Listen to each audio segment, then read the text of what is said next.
La mécanisation complète de la culture betteravière est actuellement réalisable. Le semis de précision et le désherbage chimique, le distançage mécanique et l'arrachage mécanique ont déjà permis à certains cultivateurs progressistes une réussite complète. Mais la réalisation correcte d'un semis de précision est le premier stade de la mécanisation des travaux de printemps. Il faut tout d'abord préparer convenablement le sol. Celui-ci doit être suffisamment ferme afin d'éviter un terrage exagéré du soc du semoir.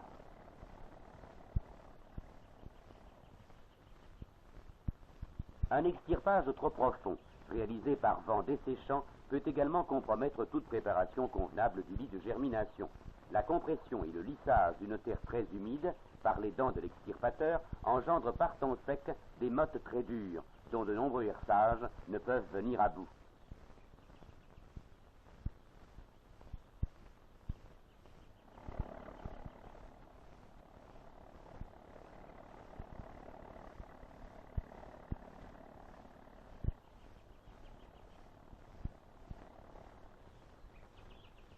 Si la terre reste sèche, après un semis effectué dans ces conditions, la levée sera partielle et médiocre.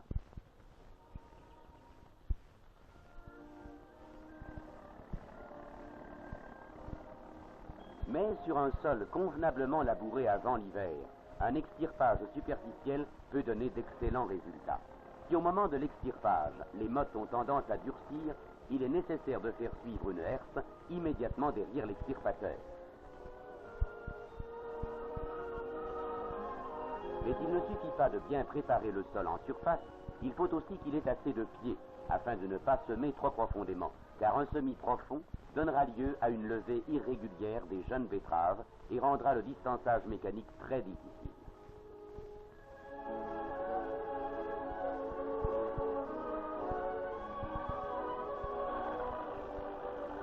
Une levée régulière constitue donc la première condition à remplir avant de réaliser le distançage mécanique.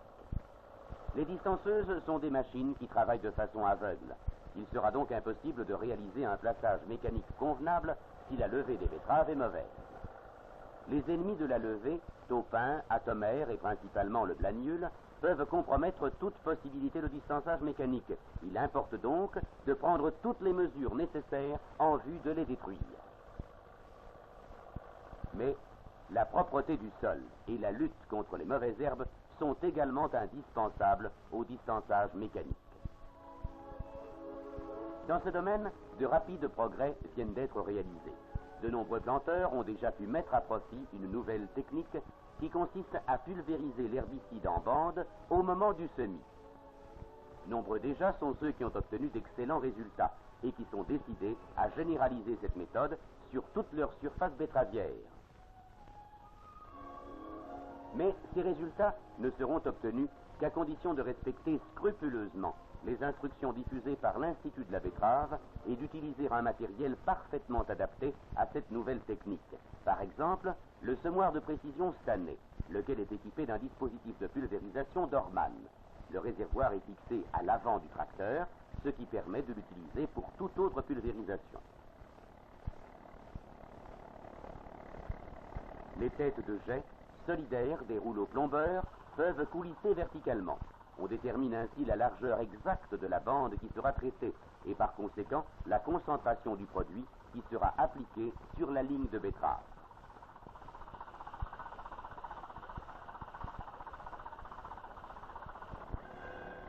Cette concentration dépend également de la vitesse du tracteur et de la pression de pulvérisation qui doit être constante durant les opérations. Ce type de semoir est équipé d'autres dispositifs de contrôle.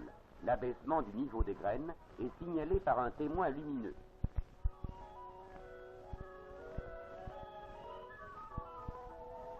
La rotation de la courroie interne de distribution de chaque élément est contrôlée séparément par des lumières clignotantes. Dès que l'une d'elles ne clignote plus, c'est qu'un élément est bloqué. Les planteurs qui utilisent un tel semoir doivent prendre garde à ne pas exagérer la pression du rouleau plombeur sur le sol. En effet, une compression trop forte du sol peut provoquer en cas de pluie un glaçage superficiel du lit de germination. Par contre, par temps sec, cette compression aide la montée capillaire de l'eau et peut ainsi favoriser la germination des graines.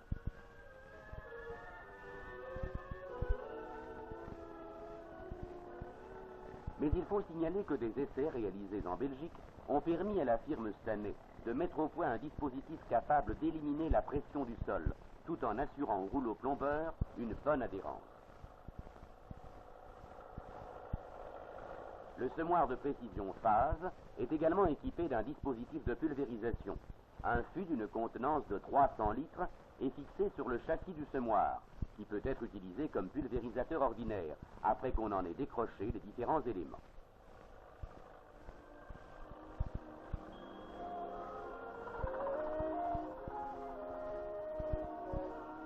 La distribution des graines est assurée par un disque muni d'alvéoles. Celui-ci est commandé par les roues porteuses munies de crampons d'adhérence.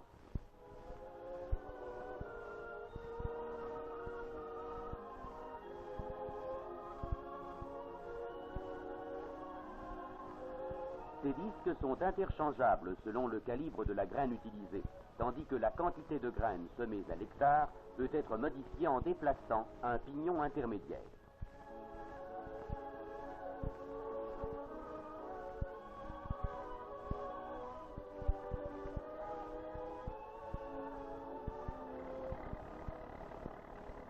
Les recouvre-graines sont constitués de 2 roues indépendantes de forme concave montées librement sur leur axe.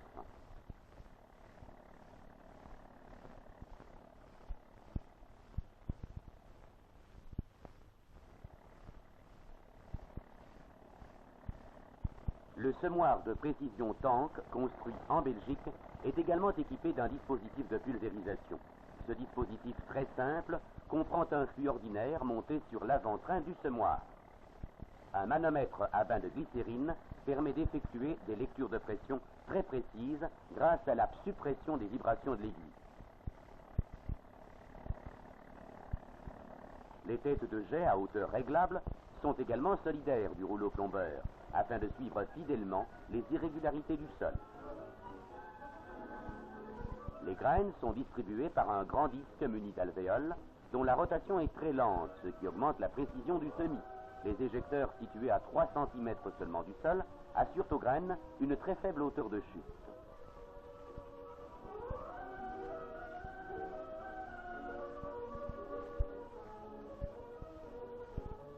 Une boîte de vitesse permet de changer instantanément la cadence du semis.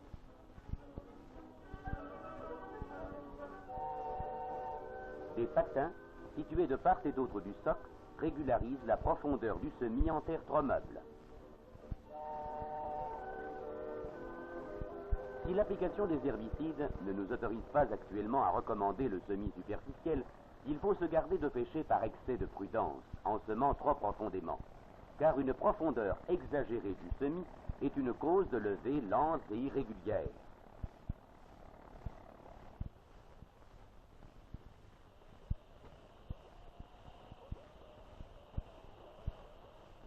Avant d'appliquer un herbicide, il est absolument indispensable d'étalonner soigneusement le pulvérisateur.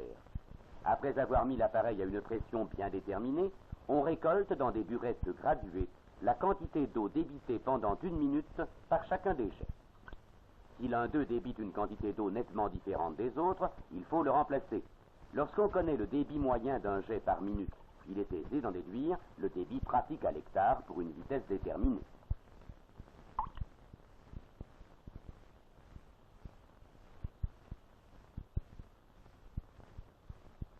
Le planteur possédera ainsi tous les éléments qui lui permettront de connaître avec exactitude la quantité de produit pur qu'il faut introduire dans le fût. Cette opération doit se faire à l'aide de récipients gradués afin de respecter rigoureusement les doses préconisées. Il est possible à ce moment d'incorporer au mélange certains insecticides en vue de détruire les parasites de la levée.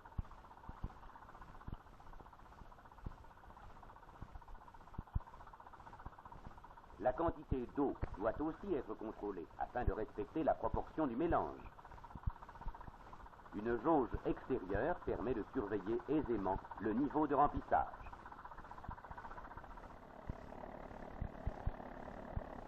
Les instructions relatives au désherbage chimique de la betterave, qui furent largement diffusées auprès des planteurs, sont le fruit d'une expérimentation scientifique de longue haleine.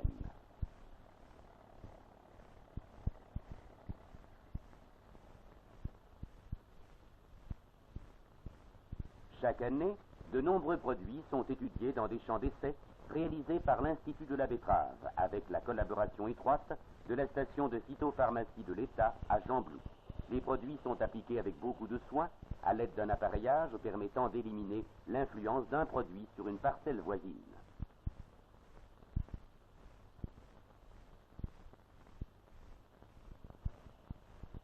Avant le traitement de chaque parcelle, le débit du pulvérisateur est contrôlé, car la nature de certains produits peut faire varier le débit de l'appareil.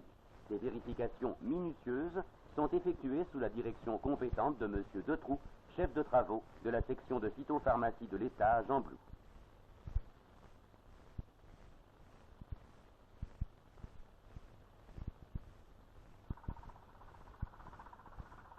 Afin d'étudier ces différents produits dans des conditions identiques à celles de la pratique, l'Institut de la betterave a monté ce dispositif à fûts multiples sur un semoir de précision. Car dans la pratique, les herbicides sont appliqués en bande d'environ 15 cm de largeur, au moment du semis, et non pas sur toute la surface du sol après le semis, ce qui est à déconseiller.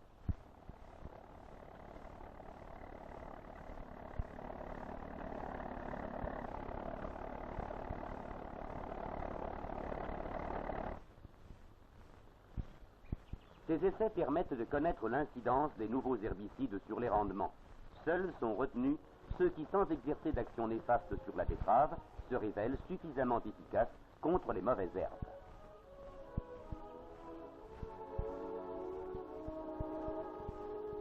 On a pu constater qu'un état exagérément motteux du sol pouvait avoir une influence sur l'action des herbicides. En effet, de nombreuses graines de mauvaises herbes, abritées sous les mottes au moment de la pulvérisation, peuvent germer sans être atteintes par l'herbicide. De plus, les graines situées à l'intérieur des mottes peuvent germer dès que celles-ci se désagrègent sous l'action des pluies.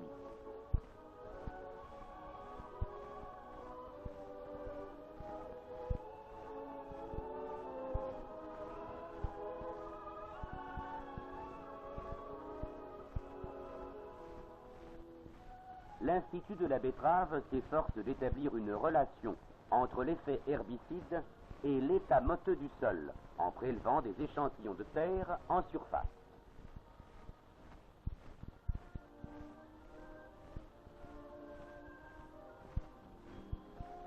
Mais lorsque le sol est convenablement préparé, les herbicides de pré-émergence peuvent déjà à l'heure actuelle donner d'excellents résultats.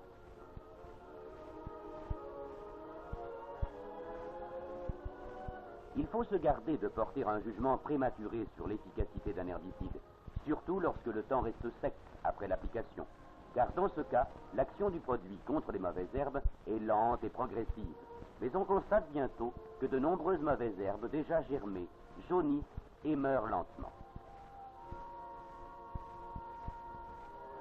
Il est fréquent de voir des planteurs douter de l'efficacité de l'herbicide qu'ils ont appliqué. Ces mêmes planteurs changent souvent d'avis 15 jours plus tard en constatant le contraste de plus en plus marqué entre la bande traitée et l'interligne envahie de mauvaises herbes.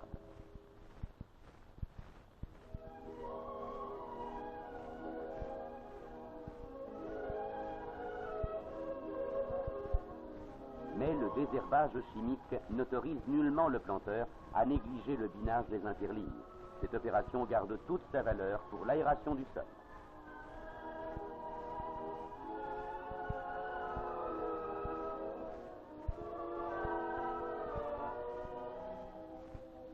Un semis de précision convenablement désherbé constitue déjà une technique des plus intéressantes lorsque le distançage s'effectue à la houe.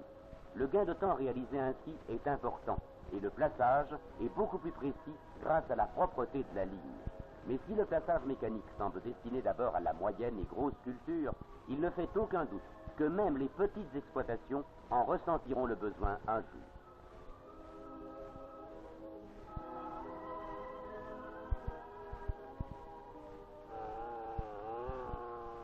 Des inventeurs infatigables se penchent sur ce problème depuis plusieurs années déjà. La petite placeuse mécanique Lathuy, présentée ici à l'état de prototype, est très simple et opère un plaçage contrôlé par le conducteur. Avec un peu d'habitude, cette machine peut atteindre 2 fois le rendement d'un placeur manuel.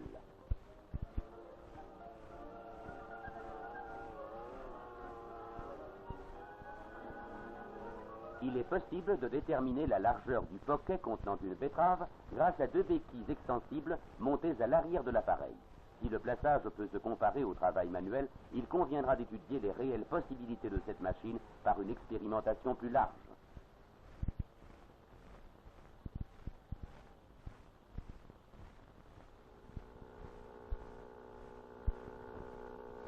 D'autres constructeurs se sont efforcés de rendre les distanceuses conventionnelles mieux adaptées à la petite et moyenne culture. Cette machine 2 rangs automotrice, construite par la firme Tank, travaille selon le même principe que les distanceuses à 6 ou 9 rangs de la même marque.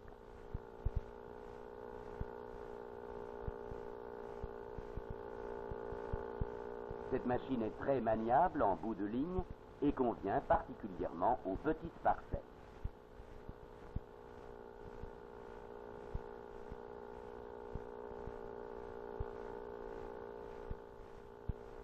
De plus, les 2 soleils peuvent être relevés indépendamment l'un de l'autre, ce qui permet au conducteur de mieux s'adapter à la levée qui peut varier d'un endroit à l'autre du champ.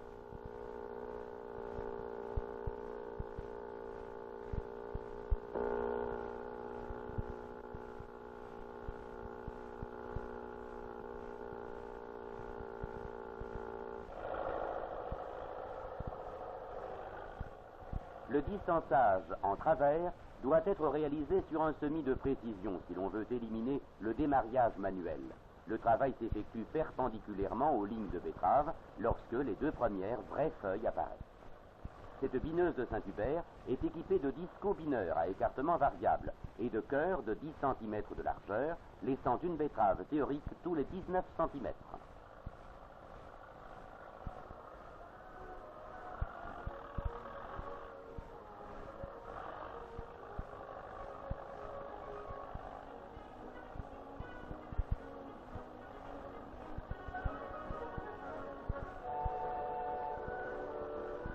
Afin d'éviter le recouvrement des plantules, il est préférable d'opérer sur une terre aussi plane que possible et suffisamment ferme.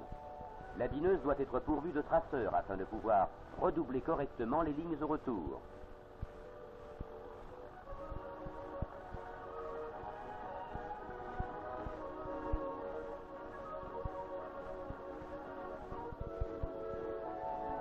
Le binage en travers ne peut donner de bons résultats que lorsque la levée est très régulière.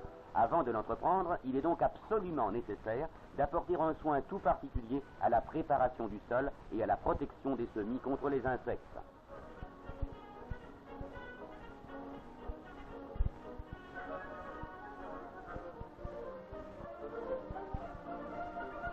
Ici, la levée ayant été très bonne, le peuplement après le binage en travers est très régulier.